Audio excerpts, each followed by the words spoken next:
What is up, everybody? Welcome to day 33 of the All About How podcast here from growingau.com. I'm your host, John Knott, as always, ready to bring you a very value-packed episode.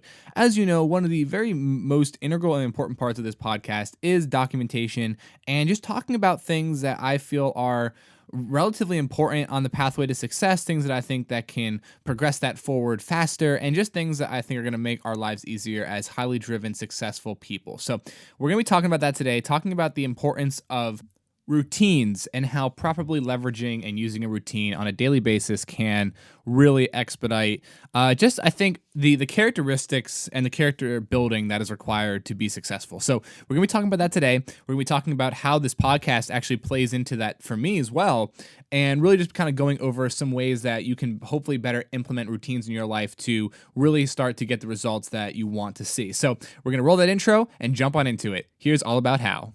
It's all about how in 2020 we're going to leave the world a better place than we found it. And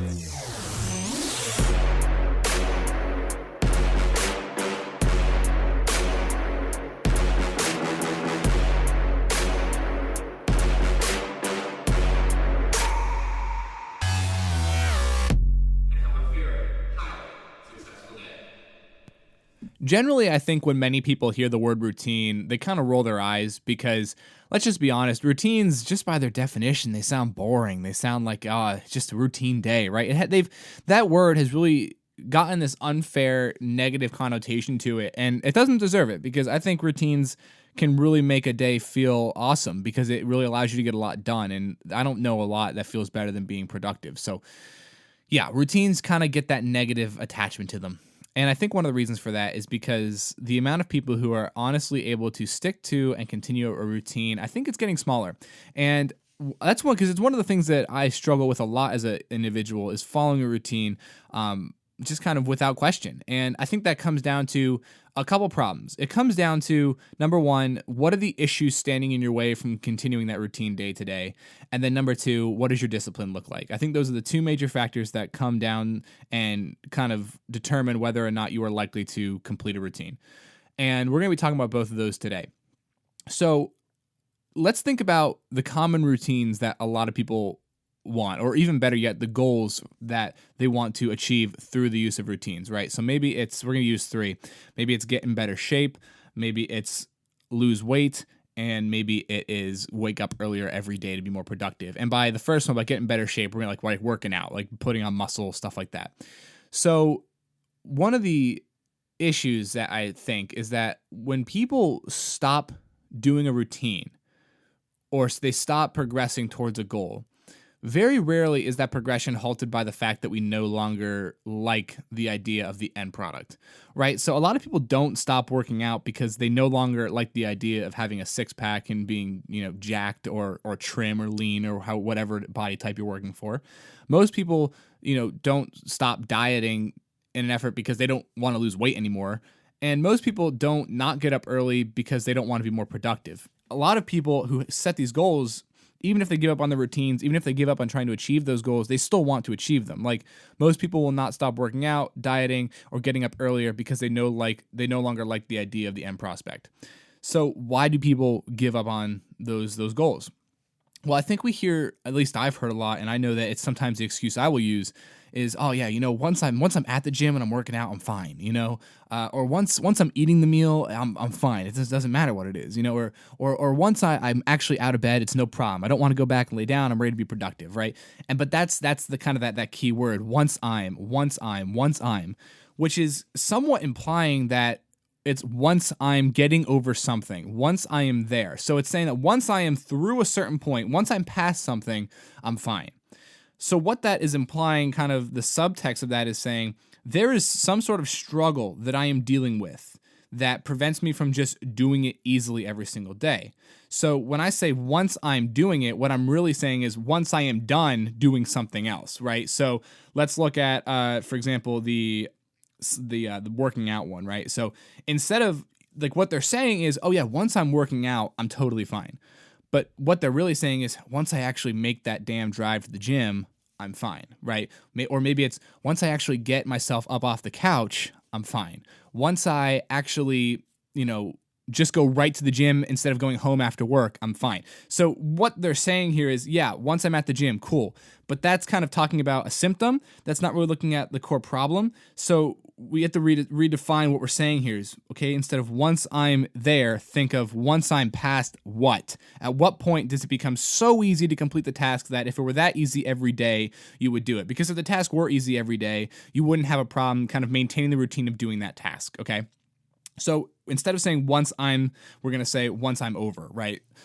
And we have to take a look at those things. So for the gym, we say maybe it's once I'm done with the drive, once I actually get up off the couch, once I just go right there. Or, if we're looking at dieting, once I actually have the meal prepared, once I actually, stop buying, junk food, or once I stop having those temptations around me, those are going to help them achieve the end goal of dieting. Not so much once I'm eating the meal, because that's the end result, right? That's almost second in line to the idea of being or dieting and eating, better food. Is that okay? Yeah, we want to lose weight that way, and eating food is like the very end stage of the process, right? Because there's so much that has to go up in the preparation and the planning. Okay, maybe it's once I actually just have the determination and the discipline to shut off the alarm clock, then I'm fine. Not once I'm out of bed, because once you're out of bed, there's not a problem. There's still a major issue preventing you from being productive because you got up early and getting out of bed. There's an issue somewhere between those 2 points. It might be a 30-second little transitional period that's creating an issue for you. And it's about removing those obstacles, removing those kind of things that may seem minor to people, but for whatever reason to us, you and me personally, those are major kind of deterrents to continuing and being progressively better. We have to find a way, and this is talked about in Greg McKeown's Essentialist book, finding a way to make these processes run as smoothly as possible, to eliminate as many kind of catching points as possible, because the easier that we can just flow through it naturally throughout our day, the more likely we are to continue that day to day to day to day. So let's talk about how routines play into this. So you might be thinking, well, I had a routine, go to the gym every day. Well, I would argue that going to the gym every day isn't necessarily routine. That's just kind of the end product of your routine, right? The routine is everything that gets you up in the morning until you're there at the gym, right? The routine is everything that goes from going to bed at night to making sure that you're set in the morning to get up 2 hours early. The routine is everything from buying the correct food at the grocery store, preparing it, having it ready so that you're ready to eat healthier. The eating healthier, getting up early, and going to the gym, those are just the end results of your routine. So when people say, I have a routine, I go to the gym every day, well, that's the end result, but that's not your routine. And the danger about that is we're not being clear. And if we don't directly define the routine and the steps that go into that, the more likely we are to just stop doing it because of our unclarity, and we're going to get caught in problems we weren't previously defining because we were barely defining the routine at all. So by properly defining the routine that goes into these results, and then those results, when continued over time, get us to what we would consider a successful point, because that's really the whole point of success is just efficient, productive repetition over a very long period of time, and you will be successful. And when we look at what the routine is, okay, so the routine is the daily repetition that gets you to the point of, okay, going to the gym every day for a very long period of time will get me fit. But there's also a repetition I have to go through day to day to day to day to ensure the fact that I'm actually going to get to the gym. And by defining that a little bit more directly, we're going to be able to see those points of once I'm over this points, we're going to either find easier ways to go around them, easier ways to just completely remove them from our routine altogether. So let's try to use some examples here. Maybe one of the ones is going to the gym, right? Maybe the issue is you don't want to go to the gym because after work, you're tired, you want to go home, you want to have a drink, see the family, and yada, yada, yada, yada, yada. So by the time you get done with work, you're so tired, and it's like, I don't want to make that drive to the gym, I want to just go home, and those are all the once I get over things, right?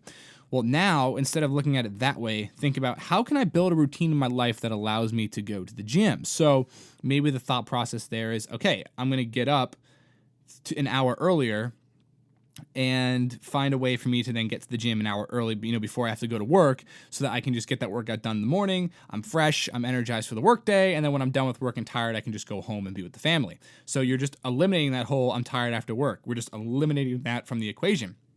Maybe if you can't do it that way, Maybe it's okay. Let's say your gym is a 20-minute drive from your work, but there's another gym that's maybe 5 minutes away. Maybe it's $25 more a month. Maybe it's more expensive, but I would say that the raise in price is worth the convenience of it being there, especially if it means you're going to use it more. I would say the return on your dollar is going to be higher because you're using the gym more.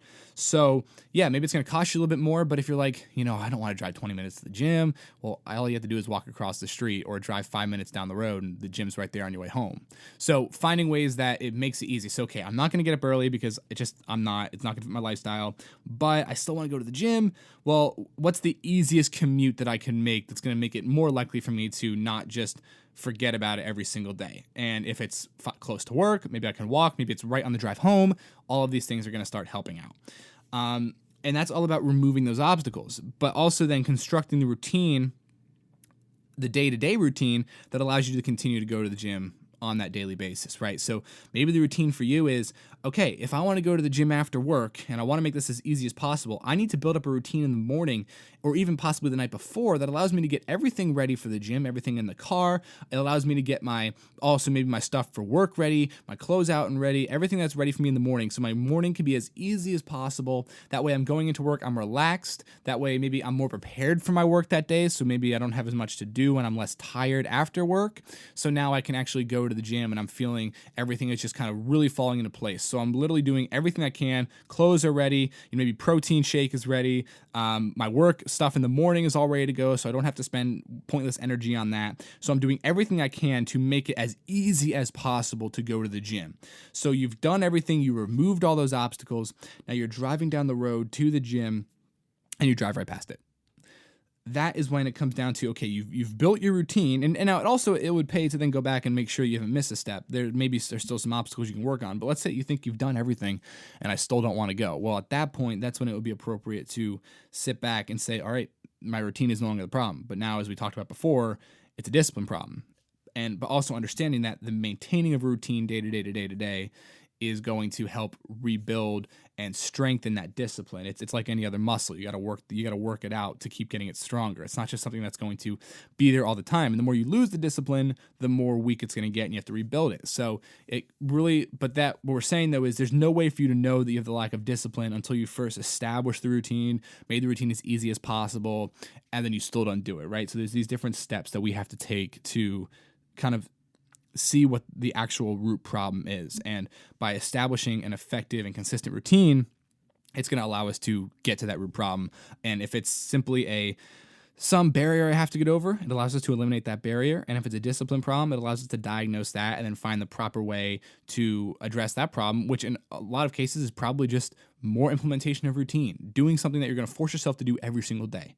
The last point I want to make on this, we're going to talk a little bit more about it tomorrow from a different perspective, talking about morning routines. Last thing I want to say about it is your routine should be as easy as possible. I know we've been talking about that a little bit, but it should be as few steps and as easy as possible. Because if you think about it, your routine should be the priorities, and really you only have one priority for your day, because otherwise it really wouldn't be a priority. So you need to kind of just put all of the bare essential things into that routine. Everything else, forget about it. Everything else, throw it out the window. It doesn't matter. All you have to do is just focus on those really, really important parts of your routine and just place those in there. Because if you think about it, like let's say if you're going to the gym, there's a 30-step routine that goes into that. Well, that's 30 steps for you to mess up. And if you mess up on step 18 and you lose that momentum of success you've built up through steps 1 through 17, well, there's a good chance you're not going to get to step 30. But if you make your routine to get to the gym every day 5 essential steps, or 4, 5, 6, 3, doesn't matter, a low number of steps, that these are absolutely necessities. Wow, that's a word. Necessities for me to get to the gym. If those are the necessities, those are the things you have in the routine. Everything else is inconsequential. So we want to make it as streamlined, as easy as possible, because that also comes down to, all right, we're finding the steps of the routine that we can move around or completely take out to make it easier to get to the gym. And then we're going to make the routine as easy to complete as well. And we're going to do that by only having essential steps. All right, guys, that's the first part of this episode. We're going to kind of take it farther tomorrow, actually looking at how to construct an effective morning routine. And I'm going to talk more about then and tomorrow how this podcast really plays into the entire routine game and how it's helped me build the discipline to continue to follow some of the routines that I have been building. It's all about scalability. It's all about taking the time and really identifying your problems, finding ways to solve those problems, and then implementing those strategies day after day after day, very slowly scaling it up over time. And next thing you know, you're performing at a very high level. So we're going to go more into it tomorrow, guys. This has been the All About How podcast from growingau.com. Let me give you a quick fact of the day before you're on your merry way. All right, and today's fact of the day is actually rather interesting. So if you've seen a kind of diagram or image of the brain, you know that it's folded, right? And those folds are actually to conserve space. So the fact of the day is the folds in the brain are the result of fitting more brain in the skull. And if the unfolded brain were to be spread out, the human brain would be the size of a pillowcase unfolded. That's a lot of brain power. And what do we use? Like 10% of that? We're going to have to figure out how to harness more or better effectively use that 10%. That's what we're all about here, using that 10% of your brain most efficiently, because it's all about how, guys, right? So, hey, have a very highly successful day. We will talk to you tomorrow on day 34 of this podcast. Peace out.